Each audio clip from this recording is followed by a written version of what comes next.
নির্বাচন নিয়ে তরুণদের মধ্যে নেতিবাচকতা ছড়িয়ে দেওয়ার মাধ্যমে সংশয় তৈরি করা হচ্ছে বলে মন্তব্য করেছেন পরিবেশ, বন ও জলবায়ু পরিবর্তন বিষয়ক উপদেষ্টা সৈয়দা রিজওয়ানা হাসান। শনিবার সকালে পরিবেশ অধিদপ্তরে এক আয়োজনে তিনি বলেন, এখন ভিত্তি তৈরি হচ্ছে, সেটি কতটুকু টেকসই হবে তা নির্ভর করবে পরবর্তী সরকারের জবাবদিহির ওপর।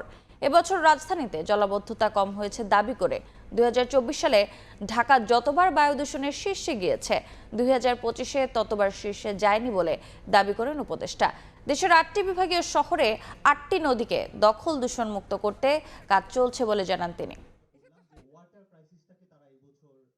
সব কিছু আয়োজন শেষ হওয়ার পরে এসে কানে কানে জিজ্ঞেস করবে 12 তারিখে কি ভোটটা হবে। মানে এই যে একটা সংশয় ছড়িয়ে দেওয়া, এই নেতিবাচকতা কিন্তু আপনাদের মধ্যেও ছড়িয়ে দেওয়া হচ্ছে যে কিচ্ছু হচ্ছে না।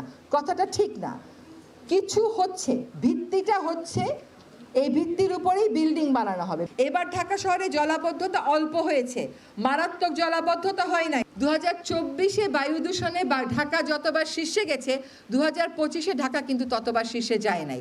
আশাটা জাগাবে না, খালি হতাশাটা দিবে।